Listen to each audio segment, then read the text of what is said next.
On today's show, the Hawks are done in Salt Lake City and they end on a shorthanded victory. We'll get into that, plus the latest with Jonathan Kuminga and more coming up.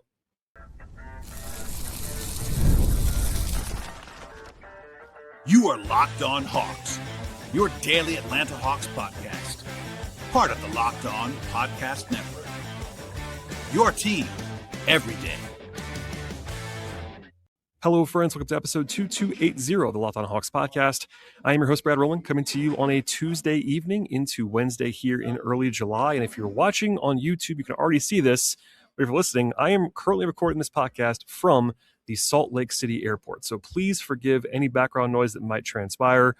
If not for this recording slot, I'd be waiting several hours, and I want to get this up as fast as possible. It's that kind of part of the calendar. So please forgive that, and hopefully it is appreciated, the speed which I'm posting this podcast.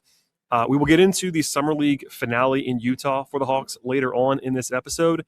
Normally I would begin with that, but because of all the guys who did not play today and the news around something else, I'm going to push that to the second half of this podcast. In the first half, we'll focus on the latest with regard to Jonathan Kuminga. So if you follow this recently, you would have heard some of this undoubtedly. I've talked about Kuminga a few times over the last week to 10 days. And the situation has not changed all that much, but if you have been under a rock, the Hawks declined his team option for $24.3 million. That was not a shock at all, but certainly was not the only option that they could have weighed. But I was basically due to bring it up again at some point soon. And Anthony Slater of ESPN wrote a bit about Kuminga with the Lakers today. And yes, I said the Lakers today. That was a good reference point to answer some questions that I got and just kind of talk about the situation as of, again, Tuesday evening, late, heading into Wednesday morning. So I want to stress that basically everything I've been talking about for a while still stands, and that the Hawks declining Kuminga's team option did not mean that they were totally out on Kuminga or anything like that. It was pretty simple. It was that the Hawks did not think that was a good contractual value for Kuminga. They looked at trades on that team option before declining it. Nothing struck their fancy enough to actually do it, and that's where things are. So it's not about them not liking Kuminga or anything like that. It's just that, dollars and cents, it's a cap-driven league that all matters. And by the way, it seems like the league in general, that's not everyone in the league. When I say that, I mean like the consensus, not like every single person, but kind of agrees with that, because as of now, I will be shocked if Kuminga gets anywhere near that level of average annual value. And it's clear at this point, there was not some huge offer waiting for Kuminga on the other side. So anyway, I mentioned on the last, few podcasts that there's a handful of teams that have been linked to Kuminga in recent days in the intel world, rumblings behind the scenes. That includes the Bucks, the Cavs, the Kings, and the Lakers. The Lakers are now the team that I think has been most prominently tied to Kuminga. Part of that, there's a lot of Lakers media, but also it makes some sense, as we'll talk about here in a second. And Anthony Slater, who's a really good reporter, used to cover the Warriors, I think still does for the most part, but covers the West for ESPN. And he wrote that the Lakers, quote, continue to actively pursue, end quote, Jonathan Kuminga, but also, quote, they have not given him an enticing enough offer to commit, end quote. Obviously, the second part of that sentence is implied by the reality that he's not signed with the Lakers, so they have not offered him enough to make him sign the dotted line right now. There's reasons for that. I have heard there is real interest on the Lakers side. They can offer Kuminga a pretty clear role, which is a huge part of this. They've lost LeBron James. They've lost Rui Hachimura. They don't really have that archetype of like an athletic two-way combo forward that Kuminga can potentially offer on their roster. They spent a lot of money on other things. Walker Kessler, Center Mamukelashvili, Colin Sexton, like up and down the roster. They didn't really go towards wings. Obviously, LeBron is not there anymore. Luka is a wing, but in a different kind of way. Austin Reeves is more of a combo guard. All that said, they need someone like Kuminga, ideally. But also, this is very important. If you look at the Lakers roster and their cap sheet, they don't have much to offer financially to Kuminga right now, unless they do some other mechanics. Basically, they were a cap space team. They've used cap space to bring in Mamu, to bring in Sexton.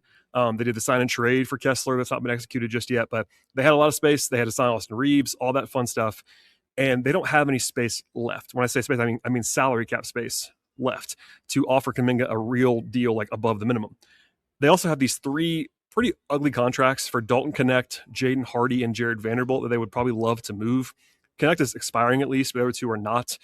And the Lakers, though, basically traded like 90% of their assets in the Kessler trade, so they don't really have too much to entice teams. They do have Jake LaRavia at $6 million on an expiring contract. That's actually a totally fine salary. I think LaRavia is a pretty decent player. That's not enough probably to offer a 1-for-1 for Kuminga. And obviously the Hawks are over the roster limit, so they may not be intrigued by having LaRavia on their team. We'll see. His role wouldn't be obvious in Atlanta, although he is at least an expiring contract. The cleanest sign-and trade mechanism would be probably Jake LaRavia and Dalton Connect for Kuminga, but that's the Hawks bringing in 2 players, and they already have a roster crunch. So we'll see. And again, the Lakers don't have a lot to offer. Sign-and trades, I know they're fun to look at, but generally the returns are pretty minimal most of the time. Not all the time, but most of the time. For instance, the Hawks did a sign trade for Nickeil Alexander-Walker last year and sent a pretty bad second-round pick. That was the only enticement to the Wolves for doing that transaction. Now, on Kuminga's situation, it's a little different because the Hawks have no reason to do a sign and trade if they can't also get some value, because otherwise they're just like, hey, Jonathan, go sign somewhere else if you want to. They don't have to be involved in a sign and trade, and the Lakers can't take him in as such. So this is not left on Lakers. I understand that, but my takeaway would be that the Lakers cannot just offer Kuminga a big contract right now. That's an important thing to keep in mind all the way through here. I know the LA Times reported today that the Lakers are, quote, looking at a 2-year, $20 million deal, end quote. But simply put, they can't make that offer right now to Kuminga. That's a sign and trade only offer, unless they can dump salary somewhere else. Maybe they have a deal lined up to send LaRavia and Connect and some other stuff away. That wouldn't shock me, but they have to create that to actually make that offer to Kuminga at even that modest $10 million a year level. They don't have that to offer right now. And by the way, this is important. If this happens, if it becomes a sign and trade, it has to be at least a 3-year contract by league rules. You cannot do a 2-year deal on a sign and trade. So that's a small thing, but given the reporting that was out there, notable. Also, I would say Slater put it out there that the Lakers are putting on the full court press of sorts with Kuminga. He talked about the organization being players, executives, etc., reaching out and telling Kuminga to join them, basically, which is normal recruiting pitch. But look, the money side is interesting, but if it's not about the money, which it may not be, a question today I was asked today was basically why would Kuminga go to LA? I said this earlier briefly, but he had a pretty clear role. That's the huge pitch here for Kuminga, is that it's LA, it's the Lakers. The Lakers have the flagship franchise patina on them always, but it's the role. Slater wrote in his piece at ESPN that the Lakers have talked about Kuminga having a, quote, likely starting role, and they've also presented to him what the opportunity can do for his career, end quote. So, in theory, Kuminga, if he was promised a starting role or a prominent role, that makes some sense that they might want to do that, especially in LA, playing with Luka, all the star power that LA brings. Players like to play in LA. It's just the reality. And I do think if everything was equal, that's an if, a giant if, I would argue he probably would have a bigger role with the Lakers. Obviously, the Hawks cannot promise him a starting spot. I mean, they could, but they shouldn't, and they won't. The Lakers don't have Jalen Johnson. Yes, Luka is an awesome player, but he's not the same archetype as Jalen Johnson. Kuminga and Jalen can play together, and the nurse said they can't, but they probably won't start together. And Kuminga is not locked in forever to a bench role, but I think if you were projecting right now, if the Hawks brought him back, he would not start the opener barring injury. So that's at least notable there. And one more time, the Hawks are not out on Kuminga. They're willing to talk about sign and trade stuff. I've heard that repeatedly, but they'll also only do that if it's an advantage for them. You don't just do a sign and trade for no reason. For example, the Lakers are pretty short on assets. They only have one big sweetener. They have a first-round swap in the future. That's their only remaining big ticket thing to offer. I guess they could offer Cameron Carr in a few weeks, their first-round pick, but the Hawks did not take Carr in the draft. They drafted Zuby Ejiofor ahead of him, so that's notable. And I think the Lakers don't want to just trade the guy they just took. So Slater did write something that I've actually heard before, and I think it was notable that he had this on the record, that a reunion between the Hawks and Kuminga, quote, isn't being actively discussed. I've heard the same, but I will say that could change. The tenor of the buzz that I'm hearing generally is that Kuminga's side is not super eager about what the Hawks have offered, maybe talked about in the past. They've been looking around elsewhere. Same on the Hawks side. The Hawks are not clamoring to offer Kuminga the sun, moon, and stars right now. They might be are mutually parting ways. We'll see. But there's other offers too. The Cavs have interest. Obviously, Kuminga was with the Warriors with Kenny Atkinson. I think Kenny likes him. They're also clearly waiting on LeBron. That's the other thing about this, is that LeBron is holding up a lot of business around the league. That includes the Cavs for sure, because they're hoping to get LeBron, quite obviously, at this point in time. the Bucks have the most to offer spending power wise, but do they want him? They're kind of in transition right now. We'll see. The Kings have basically the minimum. They have lots of tax issues. I saw this making the rounds today. Kuminga turned down a lot of money from the Warriors last year. That was always been kind of a question about his agent and what they actually want. Because they turned down a 3-year deal for $75 million last year. And it was a team option on the end. So it was basically 2 for 50 guaranteed, but that's more than he's going to get. So that kind of backfired on him a little bit financially. We'll find out, though. None of that stuff matters now. Kuminga has to weigh his options, see what the money's going to be out there for him, and apparently also consider that the Lakers are maybe not going to be his biggest money offer. Maybe they will be, but right now they kind of can't be. So maybe it's the best chance to look in the future about the next contract with the Lakers, opportunity, etc. That's the player side. On the Hawks side, it's kind of a waiting game. I know Onsi is willing to wheel and deal always. If there's an intriguing sign trade possibility at some point, if the price is right, the Hawks will particularly get in the mix there. Honestly, to just sign Kuminga. If Kuminga comes back to them and says, I'll do it for whatever price this is, and the Hawks like the price, they can still certainly do that. They should not cross that off. But importantly, as soon as the team option was declined, Kuminga became an unrestricted free agent. The Hawks have his bird rights, and they can pay him whatever they want to. That's notable. Even if they have only limited room under the tax line, they can pay Kuminga whatever they want to. But ultimately, Kuminga could sign now with anybody he wants to. There is a world where maybe he gets an offer somewhere else, goes back to the Hawks and offers the Hawks to potentially, quote unquote, match it. But that's not a contractual ability right now.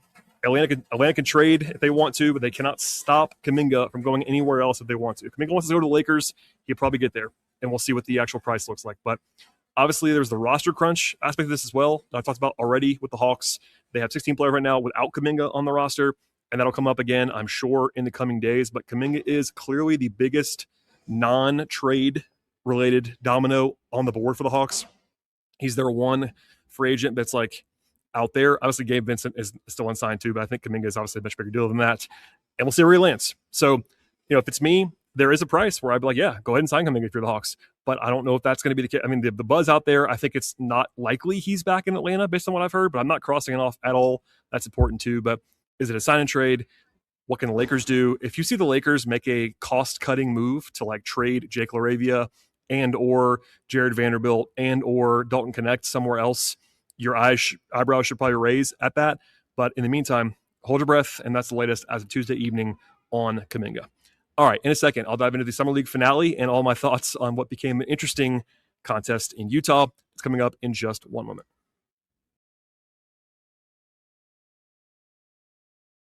This episode is sponsored by BetterHelp. Let's talk about mental health more openly now than we ever have, but asking for help can still feel like it's difficult to ask sometimes. BetterHelp's latest research actually confirmed that as well. BetterHelp's 2026 State of Stigma report surveyed 2,000 Americans, and they revealed that 85% of Americans believe getting support is wise, yet 74% say society discourages people from actually doing so. That is an interesting disconnect. Most people actually believe support is a good thing, but actually taking the step to actually find the support can be difficult. So it's worth asking what else make that conversation more feel normal and more encouraged.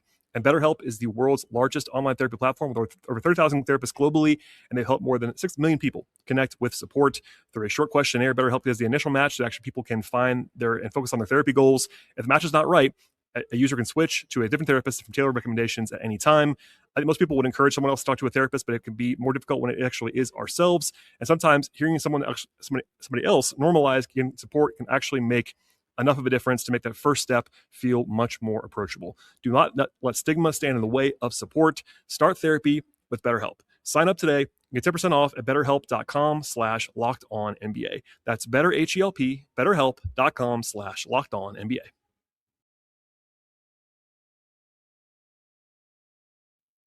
Thank you, as always, for being here on Locked On Hawks and making us your first listen each and every day. Check out the podcast, subscribe on Apple, Spotify, YouTube, etc. And I appreciate your flexibility as I'm recording this from the airport in Salt Lake City. The Hawks did play their third and final game in Utah today. Ended up being a 96-82 victory over the Memphis Grizzlies. Neither team played their guys. That was the biggest storyline talking point ahead of the game, during the game, after the game even, especially online.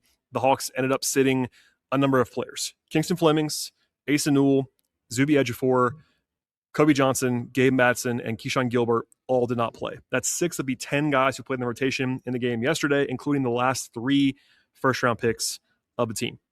Now, I did say on the show yesterday and multiple times over the last week that I did not expect everyone to play all 3 games in Utah. There are a number of reasons for that. People were mad about this. I get it. People want to watch what they want to watch, be entertained, and be interested in all that stuff. But there was like crash outs about this, like young guys sitting out for rest on a back-to-back. It is a back-to-back. That does matter. And look, it's not as if these games count. So comparing it to NBA games, I get why that's happening, but it's not the same situation. The Hawks are one of the few teams in the league playing in 2 different summer leagues, which does matter as well. In fact, even with today not happening, you still project to see more of Flemings and Ejiofor and Newell than you would have if they just went to Vegas and maybe played 3 games total versus they've already played 2 before they even get to Vegas. And by the way, this is a league-wide thing. This is not new. This is not out of the ordinary. The Grizzlies sat their best guys today, Boozer, Cedric Coward, etc. Utah is set up strangely to where like it's 3 games in 4 days. For example, right now as I'm recording this, the Jazz are playing. Guess who's not playing? Darren Peterson, Ace Bailey, Cody Williams. The Thunder are playing right now. Guess who's not playing? Adai Mara, Bennett Sturts. Like nobody played their guys today. It's because it was a weird spot. It's 3 and 4, and then they're all going to Vegas after this. So this was expected. I forecasted it. I get it's not great viewing, but the spotlight comes in Vegas basically for the league. The league wants guys to play there, especially the first round picks, Flemings. If the Hawks try to sit Flemings without an injury, a real injury in Vegas, they'd be very unhappy about that first weekend of the action. So all that said, there was still plenty to discuss from this game. Like I've covered summer leagues where even the full strength roster was not much different than what the roster was today. The Hawks still had a handful of guys who could be on the regular roster this season playing today. Jacob Toppin has been on a 2-way contract. Henri Veesaar is a draft pick who's already signed to a full standard contract. Rudy Dennis is an NBA level player. Eli Njai was on a 2-way last year. So like that's 4 guys right there that have like legitimate appeal in the future. Are they as big of a deal as Flemings and Ejiofor and Newell? No, but that's not the whole point. So I say that to get it out of the way. Like this was actually a real game that still had some intrigue to it, even though I do understand people tapping out. And that's why I'm here to talk about what actually happened in the game. I won't go through too much detail on the back and forth, given the Kuminga segment at the beginning of the podcast, but I thought Henri Veesaar was obviously the biggest name, and I thought he played well. I thought he looked pretty good. He had a dunk on the first bucket of the game. He had actually missed a 3 in the left corner, but let it fly confidently right away. That's the kind of shot that most centers can't even take. He just like shoots it like a power forward, basically. He made his next 3, had 5 of the first 9 points. He had 2 threes in the game, and I think defensively showed quite a bit. So he ended up with 11 points, 5 rebounds, 4 assists, a steal, and a block. Did turn it over 4 times. That's not what you want, obviously, but he played more, and I think better than he had in the previous 2 games. I talked to him after the game, and Henry seemed to be more confident. I felt like he played better today, and I would agree with that. Same with Tony Lang, who was the Summer League head coach in Utah for the Hawks. So I would say, broadly speaking, he had a rough turnover in the third quarter, actually made a nice 3-point play on offense, though. Showed off his fluidity, showed off his rim protection. The shooting is the primary appeal on offense, but still has the ability to roll as well. The passing was okay along the way, too. So I liked what I saw from Veesaar. That was probably the number one theme of the actual game. We saw Eli Njai play for the first time in a while. He's the really intriguing defender with length, feel, athleticism. He made a 3 in this game. That was encouraging to see. The bench duo of Zeke Mayo and Isaiah Wong made 6 threes off the bench. The Hawks shot the heck out of the ball in this game. That was probably the reason why they won, honestly. They had 15 threes and shot 47% from 3. That was probably the difference on the scoreboard. Not that that's the biggest thing in the world or why we're talking about this right now, but that's probably what happened on the actual scoreboard. Atlanta led pretty much the whole way. Veesaar had a nice block on Taylor Hendricks. They were up by 19 at one point in the first half. They did kind of have that lead dug into a few different times. It was down to 2 in the third quarter before a couple threes by Mayo and Njai. A couple lineups late in the game that were featuring literally no one that had big league appeal, basically. Those are tough to watch. But the Hawks had a 13-2 run in the fourth quarter to break things open a little bit. It was never closer than 6 from there. And then Jacob Toppin had a huge highlight dunk late, kind of actually more of a throw-in, but it was a dunk-adjacent play near the end of the game that was kind of a headline turner. So that is essentially what transpired. On the player side, it was actually Devin Higgs leading the team in scoring with 22 points, plus 15. Higgs had been in College Park a couple times. He's been overseas a couple times. Not a huge prospect, but certainly was pretty effective in this game. Efficient. Actually took 5 of 6 on 2s, 2 of 3 from 3. Played pretty well. Toppin, it's funny. I like Jacob Toppin quite a bit. I know Glenn Willis and I talk about Jacob all the time when we do our previews. I think Toppin was probably in his worst role in this game, as like he was kind of like the primary guy at times on offense, and that's not his best role. He's more of I think he's better when he's in a smaller role, catch and shoot, 3 and D, defending. I think he played pretty well defensively in this game, but actually was 3 of 9 on 2s. Got a little bit aggressive with his jumper, fadeaways, that kind of stuff. Not his best game, I didn't think. Talked about Veesaar already. I thought Veesaar was legitimately good in this one. Isaac McNeely, who signed Exhibit 10 with the Hawks, hit 4 threes, and that's all he pretty much did, but that was totally fine. Ray J was pretty quiet, much more of a stewardship game for him. Only took 4 shots, but had 7 assists, 1 turnover in 16 minutes. Obviously, he's like kind of too good for Summer League. It's funny. I posted his stats from the G League today. People were like, well, I don't see that on the court in Summer League. It's like, well, he's 25 and like he's done this before, but he averaged 24 and 10 assists in 31 G League games, and the G League is better competition than what he saw today. So I don't worry about Reggie Dennis at all. He's like the prototypical fringe NBA point guard, and I don't mean that in a bad way. Like he's an NBA level player. He's just kind of on the line between two-way and NBA player, essentially. Off the bench, Njai hit the 1-3. I think defensively showed some stuff. I want to see him play more. I know that something that Tony Lang talked about after the game was that he's working on the corner 3. That was evident. And then obviously lots of volume from Mayo and Isaiah Wong. Cameron Corhen had his debut, had 4 steals as the backup big in this game, and then Knox off the bench as well, 6 points. So not a ton more takeaways. Obviously would normally do much more on a Summer League game, but because of everyone that didn't play and because of the latest news with Kuminga, I do want to emphasize, like, I think Veesaar was legitimately encouraging in this game. I've seen some negative takes on Veesaar, which I understand, but like I try to stress, like, he was a second-round pick. I know he was a late first-round grade. That is still fair to say, but he's not some guy that's like a plug-and-play, ready to go right now. He needs some development. I asked Lang about him post-game today, and he talked about him needing to get stronger is, I think, the way that I put it, essentially. I know he's a little bit on the older side, but certainly needs some more seasoning, some more physicality. But I think the way he did process stuff today was encouraging, and the skill level is very evident. So I like Veesaar. I think he showed out in an encouraging fashion today. I just wanted to note that at the end of the podcast. By the way, later in the week, I'll probably talk about his contract because that was actually pretty interesting, and I broke that news with some more detail a few days ago that I'll talk about later on in the week on the podcast. But I'll leave it there for now as I'm talking to you again still from the airport. Of note, the Hawks have Wednesday off. They are flying actually tonight. They're on a charter and not in the airport that I'm in, but they are flying to Vegas as I am. Then they have the day off on Wednesday, and then the Hawks actually begin their Vegas journey on Thursday. It's actually the 1 afternoon game is the first game in Vegas. They play it Thursday, July 9th, which is 2 days from now, 4:30 p.m. Eastern time against San Antonio.